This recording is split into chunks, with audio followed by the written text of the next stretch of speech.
سید عمار شاہ صاحب کی طرف بڑھیں گے اور گفتگو کا سلسلہ کنٹینیو کریں گے۔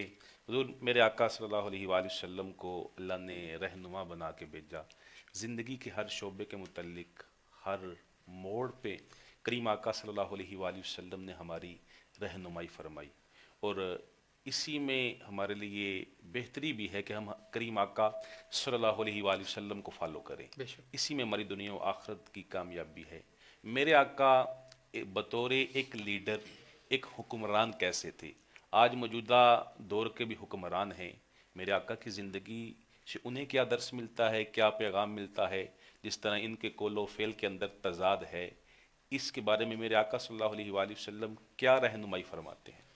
جی ماشاءاللہ، یہ آج کے زمانے کو لے کر بہت ہی اہم سوال ہے اور جس پر توجہ دلانی علماء کا کام ہے۔ دیکھیے کہ آج کے زمانے میں قیادت کا سب سے بڑا مسئلہ یہی ہے کہ لیڈرشپ نیریٹو اور ہوتا ہے اور گراؤنڈ ریالٹی کچھ اور ہوتی ہے۔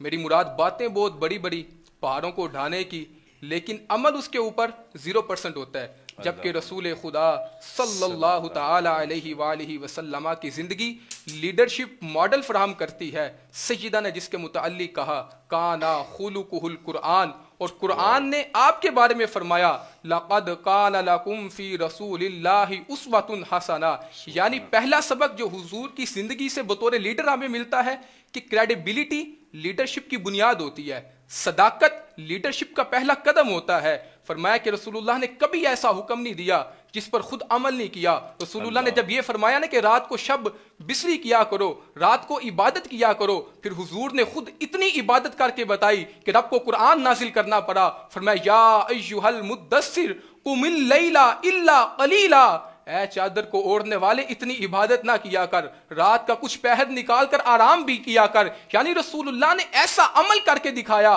کہ جب صحابہ کو کہا تم عبادت کرو تو خود عبادت کر کے بتائی کہ یوں کرنی ہے۔ جب صحابہ کو صبر کی تعلیم دی، پھر طائف کی سنگ باری کو بھی برداشت کیا، صرف برداشت نہیں کیا، ادھر پتھر مار رہے ہیں، ادھر سے مصطفیٰ ان کو دعائیں دے رہے ہیں، تو پھر میں کیوں نہ کہوں کہ لیڈر ہو تو ایسا ہو۔ اور عدل کی بات کروں تو فرمایا واللہ لو انا فاطمہ بنت محمد سرقت، فرمایا کہ اگر محمد کی بیٹی فاطمہ بھی چوری کرتی، چوری کر نہیں سکتی لیکن اگر کرتی، میں کہتا ہوں لاؤ آج کوئی لیڈر جو یہ بات کر سکے کہ اب میری بیٹی چوری کرے تو میں اس کا ہاتھ کاٹوں، لیکن مصطفیٰ نے بطور لیڈر فرمایا۔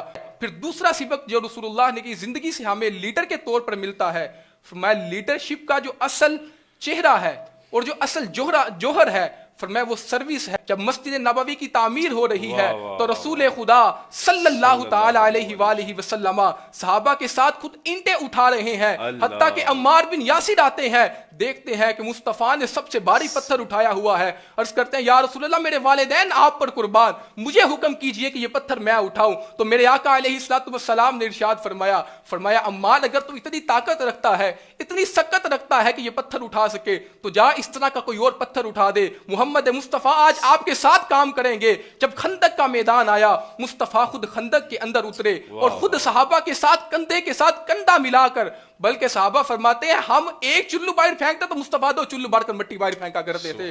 یہ مصطفیٰ نے عملی نمونہ دیا۔